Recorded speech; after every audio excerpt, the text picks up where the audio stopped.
தமிழகத்தில் தேர்தலானது ஏப்ரல் 23ஆம் தேதி நடக்கவிருக்கிறது. இந்நிலையில் பெரம்பூரில் விஜயின் வேட்புமனு ஏற்கப்பட்டுள்ளதாக செய்தியானது வெளியாகியுள்ளது. பெரம்பூர் மற்றும் திருச்சி கிழக்கில் அவர் தாக்கல் செய்த வேட்புமனுவில் வயது மற்றும் வழக்கு உள்ளிட்ட விவரங்களில் குளறுபடி இருப்பதாக சர்ச்சை எழுந்தது. அந்த தவறுகளை திருத்தம் செய்து மேலும் 2 பிரமாண பத்திரங்கள் தாக்கல் செய்த நிலையில் அவரின் வேட்புமனு ஏற்றுக்கொள்ளப்பட்டதாக அறிவிக்கப்பட்டுள்ளது.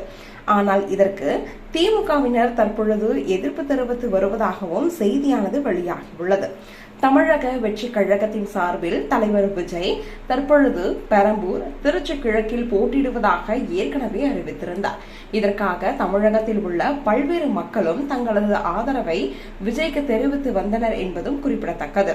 ஆனால் திடீரென ஏற்பட்ட இந்த ஒரு குழப்பத்தால் இவரது வேட்புமனு ஏற்கப்படுமா என்ற ஒரு கேள்வியானது எழுந்து வந்த சூழலில் தற்பொழுது ஏற்கப்பட்டுள்ளதாக செய்தியானது வெளியாகியுள்ளது. இதனால் தமிழக வெற்றி கழகத்தினர் உட்பட மக்களும் பல்வேறு மகிழ்ச்சியை வெளிப்படுத்தி வருகின்றனர்.